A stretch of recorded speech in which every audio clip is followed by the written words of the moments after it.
Okay, so ngayon guys, tetestingin natin sila sa chronograph dito sa kung gaano sila kalakas. Siyempre may magkaiba talaga ng lakas yan kasi ito ay spring type, ito naman ay gas type, gas blowback. Ganyan na hangin guys. Tapos testing din natin sila kung anong mangyayari. Ito dito, ito naman dito.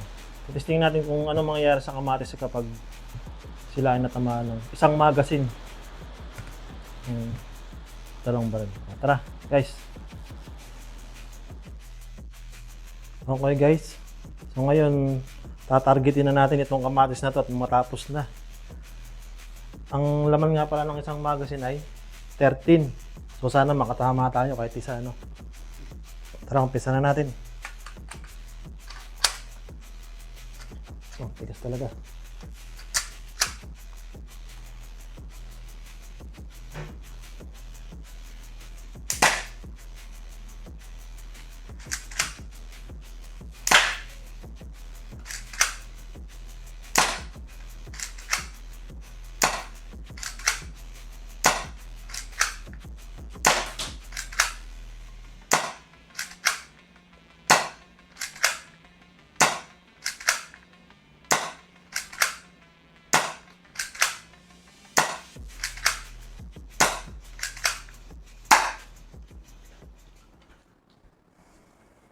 So ayun guys, naubos na. At ito ang kinalabasan. Ilagay ko pwede pa naman itong maluto guys. So, ayan nasa loob yung ibang bala guys. Tara, testingin naman natin yung isa. Mas malakas yun. So ngayon guys, dahil nga pala 13 rounds lang yung kasya dito sa isang magazine na spring type, 13 rounds lang din ang gagamitin natin sa isa pang kamatis dito sa may gas blowback na Glock 18C. So titingnan natin kung ano yung pagkakaiba.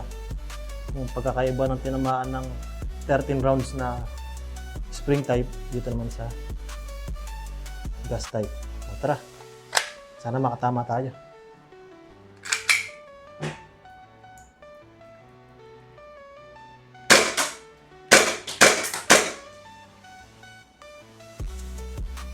Gumulong guys.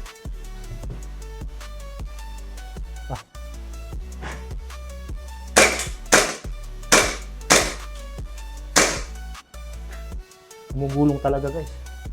Kanyang kalakas pagka ano.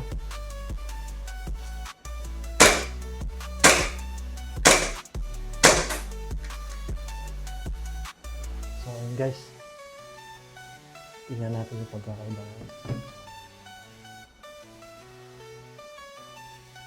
Ito yung sa spring type.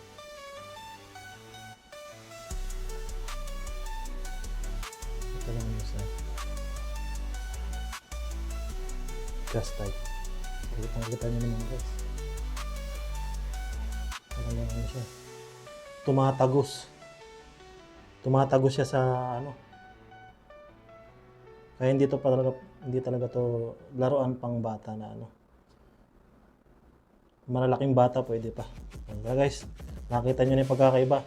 Testingin naman natin sa chronograph. So ngayon guys, makikita naman natin kung anong kakalabasan ng isang kamatis na tinamaan ng isang magazine na naka-full auto. By the way guys, once again, this is Glock 18C full auto. Tara, huwag natin patagalin.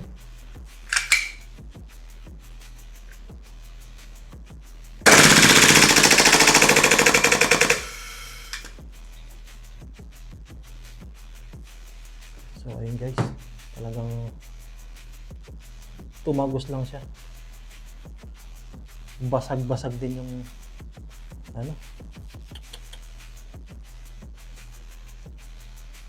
yung GBB, yung ano, yung bulitas pala. Ayan, no? Kita nyo naman guys. Hindi na mapapakinabangan. Maluluto pa kaya ito? Okay guys. Sana nagustuhan nyo yung video natin ngayon. Thank you for watching.